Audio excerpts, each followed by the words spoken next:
Saudações, eu sou o Android. Nesse vídeo eu vou fazer os animes polêmicos parte 6. Lembrando que a playlist está na descrição, assim quem deu a sugestão vai estar na descrição. Chega de enrolação e vamos lá. Machismo e Dragon Ball. Como se não bastasse as outras polêmicas que eu já falei em partes anteriores, ainda por cima o Goku ter sido cancelado, muita gente começou a chamar a obra de machista porque eles sexualizam as mulheres, elas são reduzidas a donas de casas, principalmente quando elas se casam, e ainda por cima tem aquele eti exagerado em cima das personagens femininas, principalmente da Bulma. E assim, eu não vou negar que tem algumas coisas levemente problemáticas, mas a gente tem que lembrar que isso é um desenho com mais de 30 anos de existência, ou seja, de 30 anos pra cá as coisas eram diferentes. Algumas pessoas também fazem um paralelo de que o Japão ele ainda é um país bastante machista, que incentiva que as mulheres parem de trabalhar, principalmente quando elas se casem e tenham filhos.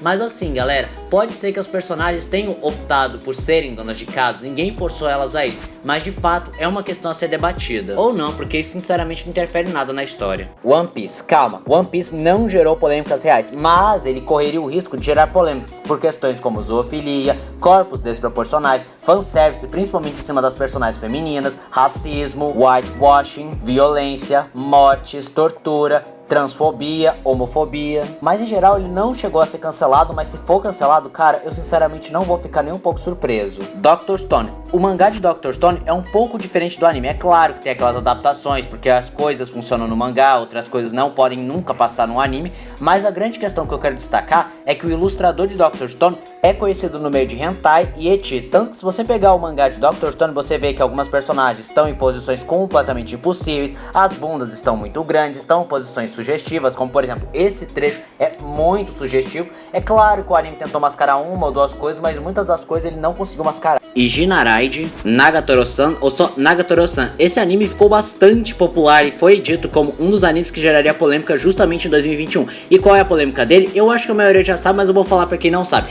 Ele foi acusado de romantizar o bullying, mas outra polêmica que veio a público é que o criador de Nagatoro-san também fez alguns trechos meio eti lá no mangá, mas foi só pra atrair público, e ele também tem um histórico no universo do hentai.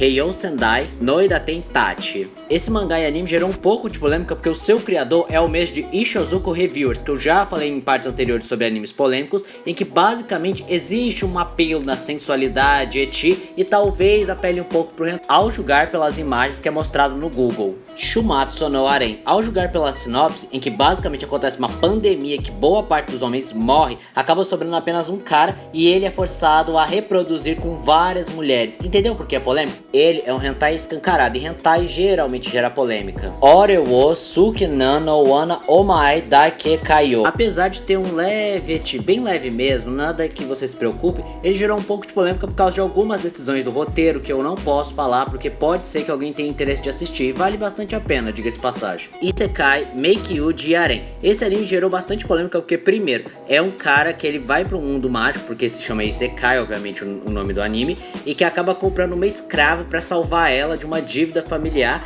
Então já começa por aí. Muitas feministas acabam reclamando que o cara ele comprou uma mulher, aí não se compra porque mulher não é posse. Mas também existem algumas cenas de sexo. Não, o cara não força ela a fazer sexo, mas as cenas de sexo são bem bizarras. E é claro que deve ter gente comentando que por ela ser metade cachorro é uma forma de zoofilia. Parallel Paradise. Basicamente é outro isekai que gerou bastante polêmica porque o cara, quando ele chega nesse mundo mágico, as mulheres estão morrendo, só que elas podem sobreviver se por acaso elas tiverem uma noite com ele, e então elas ficam loucas pra ter o corpo nu dele. E é claro que o anime ele tem várias cenas de luta e transa, é o famoso luta, transa, luta, transa, luta, transa. É sério, a luta literalmente para só pro cara fazer o bem bom. E as cenas do bem bom são extremas. Ono versus as lolis. Pra só situar rapidamente, em 1999 o Japão finalmente declarou que consumir material pornográfico infantil e pedofilia eram crimes. No entanto, o Japão encontrou uma brecha dizendo que se por acaso forem crianças animadas não tem problema nenhum, e daí nasceram as lolis, um fetiche fortemente baseado no livro Lolita, em que é uma menina menor de idade que é sexualizada, ou é uma mulher adulta que tem a aparência de uma criança ou age como uma criança. Só que a ONU, vendo isso e percebeu quão preocupante é, porque os japoneses ainda estavam consumindo material pornográfico infantil, porque muitos hentai estavam usando as lolis como fetiche, ela caiu em cima falando que continua sendo crime, porque as crianças elas não estão prontas para esse tipo de relacionamento e que é uma ideia doentio você sexualizar uma criança. E esse foi o vídeo de hoje. Se você gostou do vídeo, se inscreve no canal, compartilha o vídeo, comente, dê seu like, dê sugestões de que vídeo vocês querem ver no canal. Também não esqueça de ativar as notificações e deixar o vídeo like caso goste dos meus vídeos. Então, eu sou o André, digo tchau.